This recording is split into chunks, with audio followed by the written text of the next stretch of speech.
సొంత ఇల్లు అనేది సామాన్య మధ్యతరగతి జీవితాలకి ఒక చెరగని కళ. సో ఎప్పుడు దాన్ని అందుకుందాము, ఎప్పుడు దాన్ని నిర్మించుకుందాము, ఆ ఇంట్లో ఎప్పుడు ఉందాం అనేది చాలా మంది వరకు కూడా అదొక కళగానే మిగిలిపోయే అవకాశం కూడా ఉంది. అయితే ఏకంగా ప్రభుత్వాలే వచ్చి ఇంటి నిర్మాణాన్ని చేపట్టాయి. వాళ్ళకి ఒక సొంత ఇంటి కళ నెరవేరిస్తే వాళ్ళలో ఉన్నటువంటి ఆనందం వేరు. అయితే ప్రభుత్వాలు ఆ దిశగానే అప్పుడప్పుడు ప్రయత్నం చేస్తూ ఉంటాయి. అందులో భాగంగానే ఇందిరమ్మ ఇండ్లు. అయితే గతంలో మనం చూసాం, కాంగ్రెస్ పార్టీ ప్రభుత్వం అటు కేంద్రంలో రాష్ట్రంలో అధికారంలో ఉన్నప్పుడు ఇందిరమ్మ ఇండ్ల పేరిట చాలా వరకు ఈ సొంతింటి కళని సామాన్య మధ్యతరగతి జీవితాల్లో ఆ కళని నెరవేర్చే ప్రయత్నం చేశాయి. మరోసారి ఆ దిశగా ప్రయత్నం చేస్తున్నాయి. అంటే ఆ సొంతింటి కళను కూడా, అంటే గతంలో డబుల్ బెడ్రూమ్ ఇల్లు అంటూ గత ప్రభుత్వాలు ప్రయత్నం చేసినప్పటికీ ఎవరో అంటే ప్రభుత్వమే స్వయంగా నిర్మించి ఇచ్చినటువంటి ఇండ్లలో ఉండడం ఒకే ఎత్తు అయితే, వారే స్వయంగా తమకు ఇష్టం వచ్చినట్టుగా ఈ రకంగా ఇట్లా ఉండాలి ఇల్లు అనేది నిర్మించుకోవడం అంటే ఆ హ్యాపీనెస్ వేరే. అయితే ఇందిరమ్మ పథకం అలాంటిదే, ఇందిరమ్మ ఇండ్ల పథకం అలాంటిదే. స్వయంగా ఆ పేద మధ్యతరగతి ప్రజలే ఆ ఇల్లు నిర్మించేటువంటి బాధ్యత కూడా వారిదే. కానీ ప్రభుత్వం వారికి ఆర్థిక సహాయం చేస్తుంది. అయితే ఇందిరమ్మ ఇండ్లకు సంబంధించి తాజాగా నిన్నే ముఖ్యమంత్రి రేవంత్ రెడ్డి చేతుల మీదుగా ఒక యాప్ ఓపెన్ చేయడం, దానికి కొన్ని అర్హతలు క్రియేట్ చేయడం, ఎవరెవరికి ఇందిరమ్మ ఇండ్ల పథకం వర్తిస్తుంది అనే ఒక ఆందోళన, ఒక ఆసక్తి అయితే తెలంగాణ రాష్ట్ర వ్యాప్తంగా మొదలైంది. ఇప్పుడు నేను మీకు చెప్పబోతున్నాను ఎవరెవరికి అర్హత దొరుకుతుంది, ఎవరెవరి దీనికి అర్హత సాధిస్తారు, ఎవరికి 5 లక్షల రూపాయల ఆర్థిక సహాయం అందుతుంది, ఏ రకంగా ఇల్లు నిర్మించుకోవాలి, మీరు అర్హత సాధించాలంటే మీ దగ్గర ఏముండాలి, అవన్నీ కూడా క్లుప్తంగా మీకు ఎక్స్ప్లెయిన్ చేసే ప్రయత్నం చేస్తాను. సో ముందుగా ఇందిరమ్మ ఇళ్లకు సంబంధించి అర్హతలను చూద్దాం మనం. సో ఇందిరమ్మ ఇళ్లకు అర్హతలు ఏంటి? సో సొంత భూమి కలిగి ఉండాలి ప్రతి ఒక్కరు కూడా. సో 400 స్క్వేర్ ఫీట్ సొంత భూమి కలిగి ఉన్న వారందరూ కూడా ప్రస్తుతం ఇందిరమ్మ ఇళ్ల పథకం వర్తించబోతోంది. ఆ తర్వాత లబ్ధిదారుడి పేరు మీద స్థలం ఉండాలి. సొంత భూమి ఎవరైతే ఆయన అప్లికేషన్ పెట్టుకుంటున్నాడో ఆ వ్యక్తి పేరు మీద ఆ సొంత భూమి ఉండాలి. ఇక ప్రతి కుటుంబంలో మహిళల పేరు మీదే ఈ ఇందిరమ్మ ఇండ్ల పథకం రాబోతోంది. సో కాంగ్రెస్ పార్టీ ప్రభుత్వం అంటేనే ప్రతి చోట మహిళలకే పెద్దపీట వేస్తుంది. సో మహిళలకు పెద్దపీట వేయడం అంటే రేషన్ కార్డులో ఇంటి పెద్దగా వాళ్ళే ఉంటారు, ఏ పథకం వచ్చినా వాళ్ళ పేరు మీదే ప్రధానంగా వస్తూ ఉంటుంది. ఇక్కడ ఇందిరమ్మ ఇండ్లకు సంబంధించి కూడా వాళ్ళ పేరు మీదే ప్రధానంగా ఉంటుంది. ఇంకా ఉన్నాయి అర్హతలు. ఎస్, ఇక్కడ పన్నులు కట్టేవారు ఇందిరమ్మ ఇల్లు పథకానికి, ఇందిరమ్మ ఇంటి పథకానికి అనర్హులు. పన్నులు కట్టేవారు, ఐటీ పన్నులు కట్టేవారికి అర్హత ఉండదు. ఆ తర్వాత వ్యవసాయ యంత్ర పరికరాలు ఉన్నవారు, అంటే కొంత కార్ లాంటిది కానివ్వండి, ట్రాక్టర్, హార్వెస్టర్ ఈ మధ్యకాలంలో ఎక్కువైపోతున్నాయి పల్లెల్లో కూడా. సో ఇటువంటిది పరికరాలు ఉన్న వారికి కూడా అనర్హులుగా ఇందిరమ్మ ఇండ్ల పథకం ద్వారా లబ్ధి పొందే అవకాశం వారికి ఉండకపోవచ్చు. ఇక కారు వంటి వాహనాలు ఉన్నా కూడా అనర్హత వేటే ఉంటుంది వారిపైన. ఇక ప్రభుత్వ ఉద్యోగులకు కూడా అనర్హతే. ఆ తర్వాత గతంలో ఇండ్ల పథకం అంటే గతంలో గత ప్రభుత్వాలు డబుల్ బెడ్రూమ్ లాంటివి కేటాయించిన, లేదంటే అంతకు మునుపు అంటే తెలంగాణ రాక మునుపు డబుల్ బెడ్రూమ్ ఇందిరమ్మ ఇండ్ల పథకం గతంలో కూడా కాంగ్రెస్ ప్రభుత్వంలో ఉండేది. కాబట్టి గతంలో ఇందిరమ్మ ఇండ్ల పథకం లాంటిది వర్తించిన వారికి ఆల్రెడీ ఆ సహాయం పొందినా కూడా ఇకపైన ఈ యొక్క పథకం వర్తించదు. ఇక నెక్స్ట్ మనం చూద్దాం ఇందిరమ్మ ఇండ్ల కోసం వచ్చిన దరఖాస్తులు. సో ఇక్కడ మనం చూస్తున్నాం ఇందిరమ్మ ఇండ్ల కోసం వచ్చిన దరఖాస్తులు అంటూ ప్రత్యేకంగా మనకు కనబడుతోంది. సో ఇటీవల కాలంలో 5 అభయాస్తం పేరిట ప్రజాపాలన దరఖాస్తులు స్వీకరించింది కాంగ్రెస్ పార్టీ ప్రభుత్వం.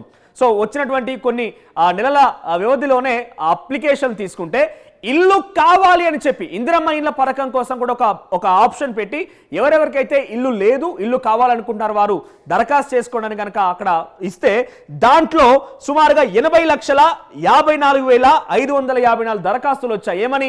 నాకు ఇల్లు లేదు, నాకు ఇల్లు కావాలని దరఖాస్తులు వచ్చినటువంటి సంఖ్య అది. అయితే దీంట్లో ఇప్పటివరకు గత ప్రభుత్వంలోనే అంటే కాంగ్రెస్ పార్టీ గతంలో ఉన్న సందర్భంలోనే ఇందిరమ్మ ఇండ్లు ఆల్రెడీ మంజూరైన వాళ్ళ సంఖ్య 12,72,019 మంది ఉన్నారు. దాంతో పాటు కొంతమంది డబుల్ బెడ్రూమ్లు కూడా కేటాయించబడింది. సో వీళ్ళందరికీ కూడా ప్రస్తుతం ఆ సంఖ్య తగ్గిస్తే మరొక 30 లక్షల మంది, అయితే దీంట్లో 80 లక్షల్లో మరొక 30 లక్షల మందికి తెల్ల రేషన్ కార్డు లేదు. అంటే దీని అన్ని లెక్కల ప్రకారంగా చూస్తే కేవలం అర్హత పొందిన వారు ఎంత అయ్యా అంటే 41 లక్షల మంది మాత్రమే. 41 లక్షల మంది మాత్రమే అర్హత సాధిస్తారు. దీంట్లో ఈ 41 లక్షల మందికి 4 ఏళ్ళలో పూర్తి కాకపోవచ్చు, అందరికీ అర్హత రాకపోవచ్చు. దాంట్లో ఫిల్టర్ చేసి కార్మికులు, రైతులు, కర్షకులు, ముఖ్యంగా ఈ జిహెచ్ఎంసీ కార్మికులు కావచ్చు, లేదంటే ఊర్లలో మున్సిపాలిటీ కార్మికులు కావచ్చు, సఫాయి కార్మికులకే ప్రధానంగా ఈసారి ఈ యొక్క ఇందిరమ్మ ఇండ్ల పథకంలో మొదటి ప్రాధాన్యత ఉంటున్నట్టుగా ఇప్పటికే ప్రభుత్వం ప్రకటించేసింది. ఇక్కడ మనం చూడొచ్చు ప్రజాపాలన వచ్చిన దరఖాస్తులకు సంబంధించి లెక్క మనం చివరి కనుక చూస్తే వచ్చిన దరఖాస్తులు, ఆ తర్వాత ఎవరెవరికి అర్హత ఉంటుంది, ఆ తర్వాత ఎవరికి గతంలో లబ్ధి పొందిరని చూస్తే కనుక చిట్ట చివరన మిగిలేది 41 లక్షల మంది మాత్రమే. ఇంకా చూద్దాం మన డీటెయిల్స్ సంబంధించి ఇందిరమ్మ ఇళ్ల లబ్ధిదారుల ఎంపిక ఎలా ఉండబోతోంది. ప్రధాని మంత్రి ఆవాస్ యోజన కింద ఈ పథకం తిరిగి తీసుకోవడం జరిగింది. ప్రధానమంత్రి నిధుల నుంచి రాష్ట్ర ప్రభుత్వం నిధులు రెండు కలిపి ఇందిరమ్మ ఇళ్ల పథకాన్ని రాష్ట్ర ప్రభుత్వం ప్రవేశపెట్టబోతోంది. రూపొందించిన ప్రత్యేక యాప్ ద్వారా నిజమైన లబ్ధిదారుల గుర్తింపు.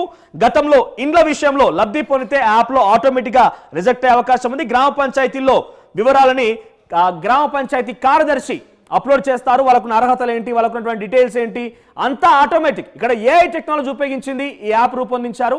ఏఐ టెక్నాలజీ ద్వారా ఒక మనిషి ఫేస్ రికగ్నిషన్ ఏ రకంగా చేస్తారో, మనం ఆ ఇంటి స్వభావాన్ని ఆల్రెడీ ఏదో ఒక ఇంట్లో ఉండి ఉంటారు, అది పూరి గుడిసనా లేకపోతే ఇంకొకట ఆ ఇంటిని స్కాన్ చేయంగానే వాళ్ళ ఇంటి స్వభావం ఏంటి, వాళ్ళకి అర్హత ఉందా లేదని ఆటోమేటిక్గా ఆ అప్లికేషన్ తెలిసిపోతుంది.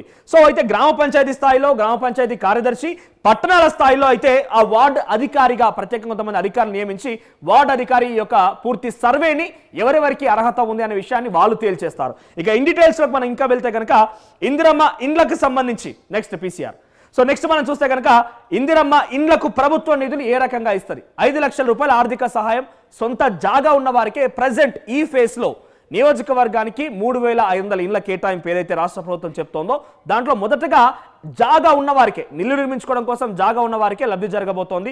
సో దాంట్లో ఎట్లా ఇస్తారు, 5 లక్షల రూపాయలు ఏ రకంగా ఇస్తారంటే మొదట కిటికీ స్థాయిలో కింద బేస్మెంట్ తీసుకొని ఆ బేస్మెంట్ నుంచి ఆ బేస్మెంట్ కన్స్ట్రక్షన్ అయిపోయి దానికి గోడలు పక్కన లేపేసి కిటికీ స్థాయికి వచ్చిన తర్వాత 1,75,000 రూపాయలు 1,75,000 రూపాయలు మొదటి విడతగా ఆ లబ్ధిదారికి చెల్లింపు చేస్తారు. ఆ తర్వాత స్లాబ్ పడిన తర్వాత పైన స్లాబ్ పడిన తర్వాత 1,25,000 రూపాయలు రెండవ విడతగా ఆయనకి ఇస్తారు. ఇక చివరిగా ఇల్లు పూర్తయ్యే తర్వాత 1,00,000 రూపాయలు.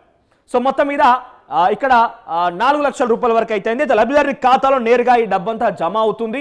ఇప్పటికే 4 లక్షల రూపాయలు 1,75,000 కిటికీ స్థాయిలో, ఆ తర్వాత 1,25,000 రూపాయలు స్లాబ్ పడిన తర్వాత, చివరిగా ఇల్లు పూర్తయిన తర్వాత 1,00,000 రూపాయలు, మొత్తం మీద 5 లక్షల రూపాయలు లబ్ధిదారునికి డైరెక్ట్ గా తన ఖాతాలో జమ అవుతుంది.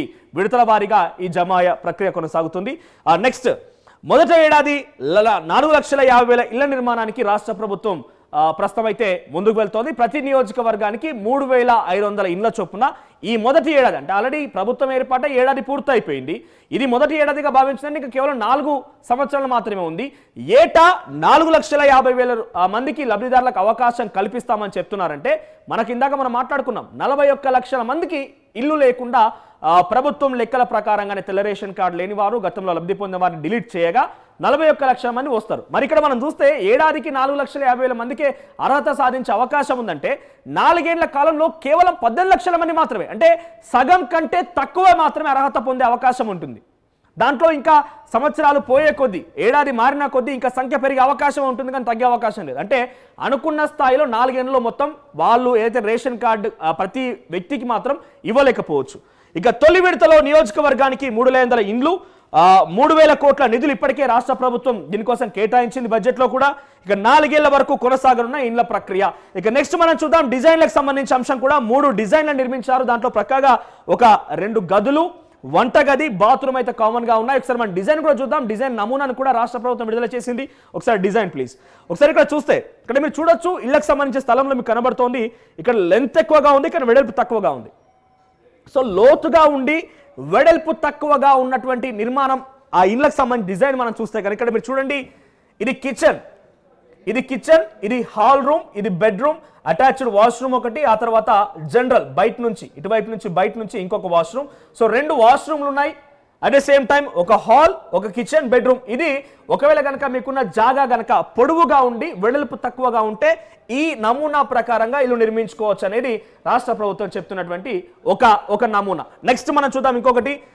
ఎస్ సార్, నెక్స్ట్ ఇక్కడ చూస్తే ఇది స్క్వేర్. సో కంప్లీట్ స్క్వేర్ ఇది. సో దీంట్లో మనం చూడొచ్చు 2 బెడ్రూమ్లు వచ్చాయి. ఇది 400 స్క్వేర్ యార్డ్ కంటే ఎక్కువగా ఉన్నవారు, 400 స్క్వేర్ యార్డ్ కంటే ఎక్కువగా ఉన్నవారు ఏంటంటే 2 బెడ్రూమ్లు, ఒక కిచెన్, ఒక హాల్. బెడ్రూమ్ కి అటాచ్డ్ వాష్రూమ్ ఒకటి, ఆ తర్వాత ఇంకొక దానికి general washroom. So exit, in, Windows ఎక్కడ ఉండాలి మొత్తం కూడా దీంట్లో మెన్షన్ చేస్తుంది. మీకు చాలా క్లియర్గా ఇక్కడ కనబడుతోంది. 2 బెడ్రూమ్లు ఒకవైపు విండో ఇక్కడ, ఇంకో వైపుగా బెడ్రూమ్కి విండో ఇక్కడ, ఆ తర్వాత ఇది హాల్, ఇది కిచెన్. సో దీనికి ఇక్కడ డోర్స్ కోసం ఇది కూడా డిజైన్ చేసి ఉంది. మెయిన్ ఎంట్రీ ఇటువైపుగా ఉంది, ఇక్కడ ఒక విండో ఉంది, సో ఇటువైపు ఇంకో విండో. సో టాయిలెట్ వచ్చేసి బయట జనరల్ టాయిలెట్. ఇక నెక్స్ట్ చివరిగా మూడో నమూనా చూస్తే